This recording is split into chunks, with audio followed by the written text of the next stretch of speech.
The raw power of God through a thanksgiving. David was speaking from where we read in Psalm 92 verse 1. He said, it is a good thing to give thanks unto God. It is something that worth doing. It is something we need to do. It is something that is expected of us to do. Giving him thanks is something that we must not do without. And Psalm 100 and in verse 4 said, anytime we want to enter into his house, he said, enter into his house with what? Thanksgiving. As we approach the gate, approach his gate with a thanksgiving. And when you enter into the court, what is the court? It's talking about coming close to the altar, where you behold the altar. It said, let praise proceed from your mouth. Why? Because out of every thanksgiving is an invitation to God for more miracles. And the question here is, what is thanksgiving? Because we need to understand what thanksgiving is. If not, we will not be able to go into it and we will not be able to practice it. What is thanksgiving to God? How does God see thanksgiving? What does thanksgiving mean to God and to man? Thanksgiving means appreciation to God for the help he rendered to you when you could not help yourself. That is thanksgiving. The question here is there anything that God has done for you that you couldn't have done for yourself? If there is anything like that, then it's called for a thanksgiving. Is there something that your money could not do for you and God went ahead of your money and did it for you? It called for a thanksgiving. Is there anything that God has given to you that your influence, that your wisdom, that your academic qualification could not brought it to you? That thing is called for thanksgiving, and one of them is life. One of them is life. Praise the name of the Lord. One of them is life. I took a daughter, lost a daughter some years ago, and I was the one who carried her in my hand to the specialist hospital, and I took her into the room, and when the nurse examined her, the nurse said to me, she's not here again. I look at her, what are you talking about? She's not here again. Where did she go to? I said, put the oxygen on her. I am willing to pay, because I was having more than enough to pay any amount for her to be saved. The nurse looked at me as he said, sir, you only put oxygen to somebody who is alive. This one is dead. I was with my ATM, I was with my phone, willing to transfer any amount just to make sure that life is preserved. And at that point in time, money could not buy life anymore. And the question here is, are you alive today? The answer is yes.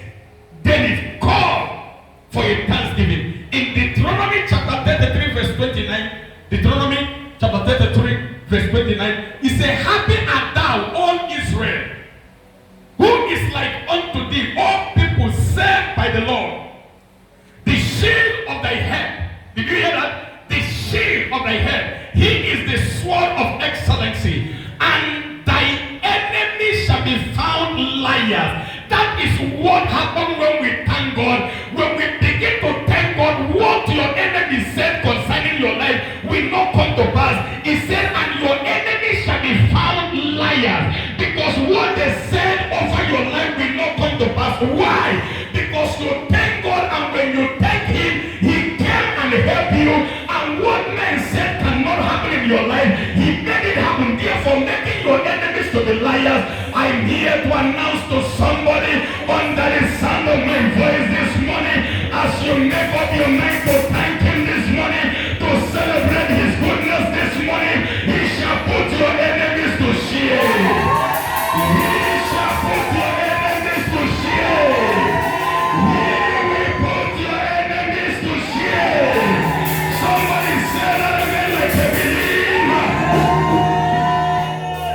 He said, and thou shalt tread upon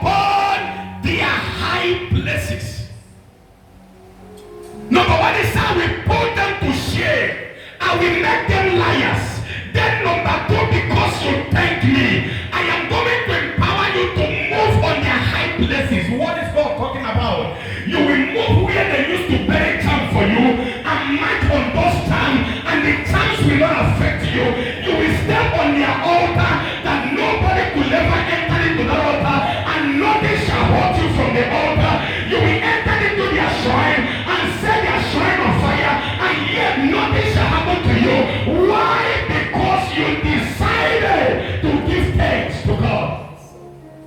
I'm asking somebody here. There are so many things that thanksgiving can do in our life. Prayer is not everything. There are certain things in our life that thanksgiving can actually take care of. When we know how to thank God, it will reduce our prayer. If you know how to thank God, it will reduce your battle. If you have learned how to appreciate Him from the deepest part of your heart, there are certain things you shouldn't go through. When we got married newly, my wife always get offended. She always look at me somehow. He said, why is it that anytime this man is crying, anytime he opens his mouth to pray, he is weeping. Anytime he's singing, he's weeping, uncontrollable, rolling down in the house. She was asking me what is going on, and I said I can't control it. Anytime I appear in his presence, there is something in me that I remember that always makes me to thank him. When I look back on where I am coming from and look at where I am today and see where he's taking me tomorrow, I can't help but to cry and say to him, who am I that you will do this to me? That is the heart God is looking for. It means thanking him for what he has done. In 1 Samuel chapter 7 verse 12, 1 Samuel 7 and in verse 12, he said, then Samuel took a stone and set it between Mizpah and Shinnah, and called the name of it Ebenezer, saying, hitherto has the Lord helped us. Jehovah Ebenezer, the Lord our helper. Samuel did not just thank him. Samuel raised an altar. Whenever you come to this altar, it shall be an altar of thanksgiving. Why? Because God gives us victory over the Philistines. As you thank him today with all your heart, he will give you victory over every battle you have been fighting. Somebody, if you are in the house, let your amen.